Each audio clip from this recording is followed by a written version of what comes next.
దేశమైనటువంటి ప్రజాభిమానం ఉంది. ప్రపంచవ్యాప్తంగా తెలుగు వాళ్ళు ఎక్కడికి వెళ్ళినా సరే వైఎల్పి గారిని చూసి అభిమానించిన వాళ్ళు, ఆయన చూసి ఆకట్టుకునే వాళ్ళు ఎవ్వరు ఉండరు. అలాంటి అత్యద్భుతమైనటువంటి పర్సనాలిటీ ఆయన.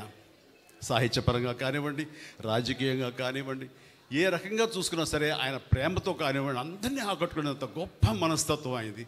అలాంటి వారు మా ఇంటికి వచ్చి రావాలి, మా లోక్ నాయక్ ఫౌండేషన్ తరపున మాకు అత్యంత ప్రియమైనటువంటి గురువు కానివ్వండి, పూజ్యులు కానివ్వండి, మీరు ఏమని అనుకోండి, అలాంటి ఎన్టీ రామారావు గారి 28వ పుణ్యతిథి రోజున, అంటే వర్ధంతి దినాన ఆయన సెంటినరీ కొనసాగిస్తూ, అలాగే అక్కినేని నాగేశ్వరరావు గారి సెంటినరీ అని ప్రారంభిస్తూ అది కూడా కొనసాగించే దిశగా ఇద్దరు మహానుభావులు, మహానటులు, మహా వ్యక్తులు, మనకు ఆద్యులు, పూజ్యులు, అందులో మీలాంటి వాళ్ళకి మరీ సినీ రంగంలో అత్యంత కావలసిన వాళ్ళు. కాబట్టి మీరు రావాలనగానే ఏమాత్రం సంకోచించకుండా ఇది ఒక గొప్ప అవకాశంగా అనిపించింది. ఆయన 18వ తారీఖు వస్తే బాగుంటుందంటే అనుకోకుండా 18వ తారీఖున ఇంకొక పని ఏర్పడేసరికి నేను 1 or 2 days డిలే చేయొచ్చా అన్నాను. ఏం పర్వాలేదు, 19 సంవత్సరాలుగా 18వ తారీఖున జనవరి చేస్తూ వచ్చావు, మీలాంటి వాళ్ళ కోసం 1 or 2 days అంటే 1 month అని పోస్ట్పోన్ చేస్తారంటాం. వారికి నా పట్ల నా అభిమానానికి నేను రావాలి అని గట్టిగా ఆయన సంకల్పానికి అది నిదర్శనం.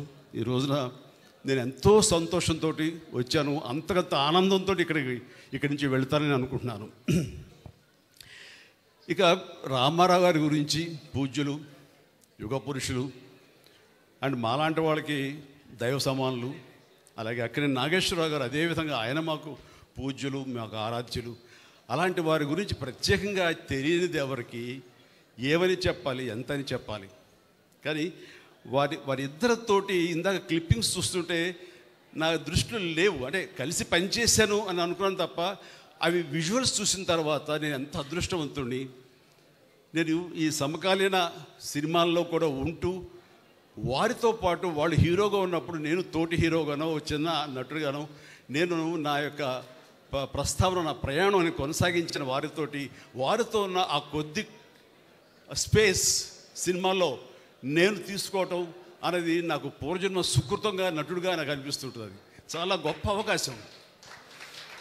ఆ సమయంలో నాకు వాళ్ళతో జరిగే సంభాషణలు మాత్రం షేర్ చేసుకుంటాను. ఇవి ఇంతవరకు ఎప్పుడు బయటకు రాలేదు కాబట్టి కొంచెం వినడానికి బాగానే ఉంటుంది.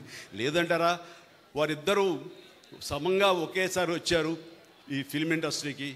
నాగేశ్వరరావు గారు 1 or 2 years ముందు వచ్చి ఉంటే ఆ తర్వాత రామారావు గారు వచ్చారు.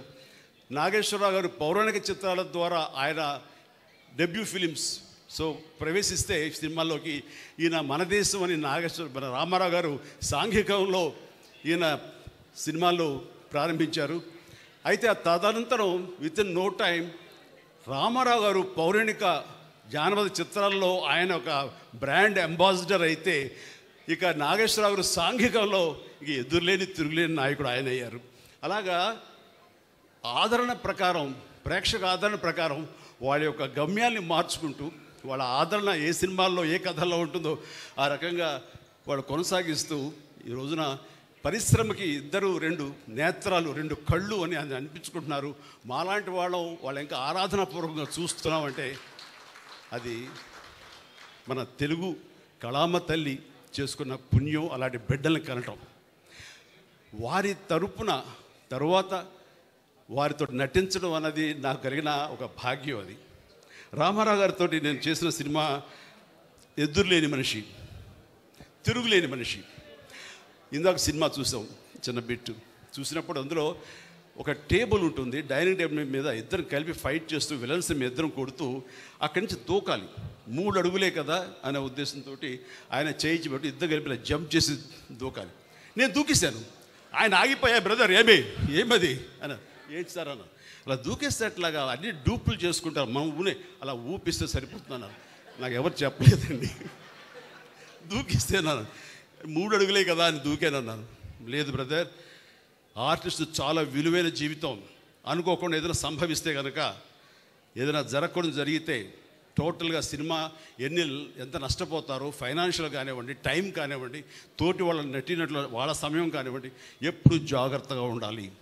సినిమాలో ఏది కనపడదు, మనం చేసామని అనుకుంటాను అని చెప్పినప్పుడు కరెక్టే, కానీ చేయాలని ఉత్సాహం ఉంది, అన్నీ ఒరిజినల్గా చేసేయాలనే తాపత్రయం ఉంది, ఆ కుర్రతనంలో ఓకే అని అనుకున్నాను.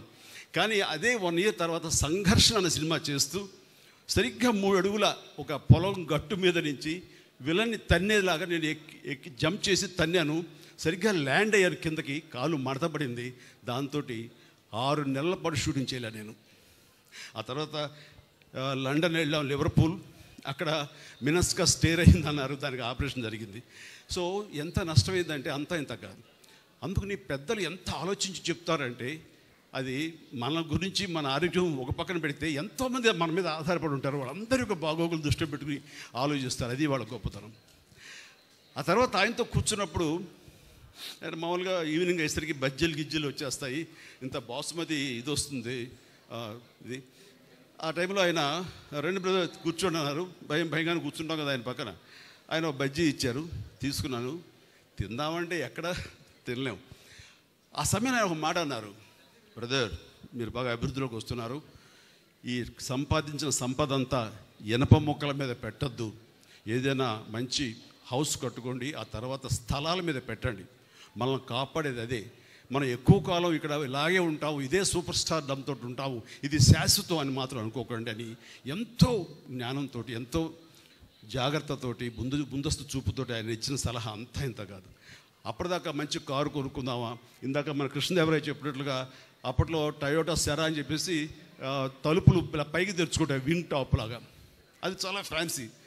అలాంటి కార్లు కొనుక్కుందామా, టయోటా కార్లు కొనుక్కుందామా ఇలా ఉండే అనుకుని నేను ఇంకా అది ఆపేసి అక్కడక్కడ స్థలాలు కొనడం మొదలుపెట్టాను. ఈ రోజున నా రెమ్యునరేషన్ కంటే కూడా ఆ స్థలాలే నన్ను నా ఫ్యామిలీని కాపాడుతున్నాయి. అలాంటి గొప్ప సలహాలు ఇచ్చినటువంటి మహానుభావులు దూరదృష్టితో